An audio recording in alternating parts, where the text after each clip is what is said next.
Pembangunan megaproyek nuklir IKN Nusantara. Pada pertengahan tahun 2022 lalu, Presiden Joko Widodo bertemu dengan Presiden Vladimir Putin di Istana Kremlin.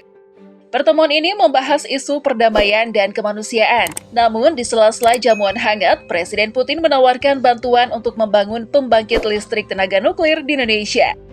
Lantas, apakah tawaran ini sebaiknya diterima? Mari kita bongkar.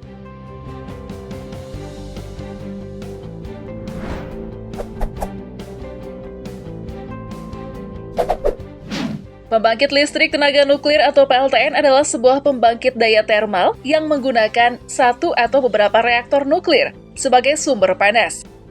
PLTN pertama yang dirancang untuk menyediakan pasokan energi listrik bagi masyarakat didirikan pada tahun 1954 di Obrins, Rusia. Sebelum membahas lebih lanjut mengenai PLTN, alangkah baiknya jika kita mengetahui terlebih dahulu apa itu energi nuklir. Dilansir dari berbagai sumber, energi nuklir adalah energi yang berasal dari dalam inti atom atau nukleus. Atom sendiri merupakan unit terkecil dari semua materi di alam semesta. Mengutip dari The Emirates Nuclear Energy Corporation atau ENEC, energi nuklir yang menghasilkan energi listrik dapat memberikan banyak manfaat di berbagai sektor, mulai dari sektor pertanian hingga medis. Lalu, bagaimana energi nuklir bisa menghasilkan listrik? Menurut National Geographic, energi nuklir dapat digunakan untuk menghasilkan listrik melalui proses fisi nuklir. Untuk melakukan proses fisi nuklir, dibutuhkan reaktor nuklir. Reaktor nuklir adalah serangkaian mesin yang dapat mengontrol fisi nuklir untuk menghasilkan listrik. Disinilah peran pembangkit listrik tenaga nuklir sebagai reaktor nuklir.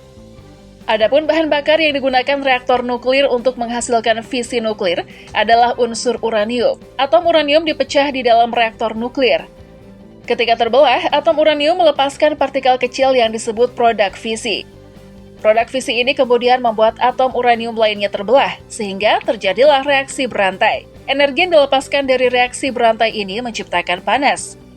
Panas yang dihasilkan dari fisi nuklir menghangatkan agen pendingin reaktor. Biasanya berupa air, tetapi bisa juga menggunakan logam cair atau garam cair. Agen pendingin yang dipanaskan oleh fisi nuklir akan menghasilkan uap. Uap ini kemudian memutar turbin raksasa yang terhubung ke generator listrik. Energi listrik yang dihasilkan oleh generator kemudian mengalir ke jaringan listrik, hingga pada akhirnya energi listrik siap digunakan di berbagai sektor. Sebuah pembangkit listrik tenaga nuklir dapat menghasilkan daya berkisar antara 40 MW elektrik sampai 2000 MW elektrik. Untuk membangun sebuah reaktor nuklir atau dalam hal ini PLTN, dibutuhkan teknologi tingkat tinggi. Namun, hal ini sepadan mengingat PLTN mampu menghasilkan energi terbarukan yang bersih. Hanya saja, bahan radioaktif yang terdapat dalam sebuah reaktor nuklir bisa sangat beracun.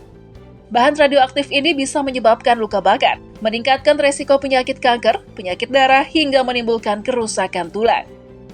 Pada pertengahan tahun 2022 lalu, Presiden Rusia Vladimir Putin menawarkan pembangunan pembangkit listrik tenaga nuklir kepada pemerintah Indonesia. PLTN ini direncanakan berada di ibu kota negara baru, Nusantara di Kalimantan Timur. Tawaran ini disampaikan ketika Presiden Joko Widodo dan Presiden Vladimir Putin bertemu di Kremlin, Moskow. Menurut Putin, perusahaan energi Rusia yakni Rosatom State Corporation memiliki segudang pengalaman, kompetensi, dan keandalan teknologi dalam pengembangan PLTN. Rosatom telah mengembangkan PLTN terbesar di Rusia, yakni Novo Voronezh, unit 6 yang berkapasitas 1.200 MW di Voronezh. Selain itu, Rosatom juga membangun PLTN terapung KLT-40S. PLTN ini dapat berlayar sejauh 5.000 km dengan kapasitas sebesar 80 MW. Saat ini, Rosatom menggunakan teknologi nuklir generasi terbaru. Tipe reaktor VVER 1200 dengan teknologi Generation 3 Plus reaktor ini merupakan yang pertama di dunia dengan masa operasi selama 60 tahun dan dilengkapi sistem pengamanan Zero Accident Standard. Lantas, apakah tawaran ini layak diterima? Pakar ekonomi energi dari Universitas Gadjah Mada, Fahmi Radi, menilai bahwa dengan melihat segudang pengalaman yang dimiliki oleh Rosatom, tawaran untuk mengembangkan PLTN di Indonesia layak diterima. Fahmi juga mengatakan bahwa kehadiran PLTN ini dapat mengatasi kelemahan pembangkit listrik tenaga surya yang tidak mampu memasok energi listrik secara penuh sepanjang waktu. Mengingat sumber pembangkit ini tergantung pada cahaya matahari dan hembusan angin. Namun, ada beberapa hal yang perlu menjadi catatan sebelum memutuskan untuk menerima tawaran ini. Pemerintah dalam hal ini Dewan Perwakilan Rakyat dan Dewan Energi Nasional harus mengubah kebijakan energi nasional yang selama ini menempatkan energi nuklir sebagai alternatif terakhir. Selain itu, pemerintah juga perlu melakukan kampanye untuk meningkatkan penerimaan masyarakat terhadap penggunaan PLTN.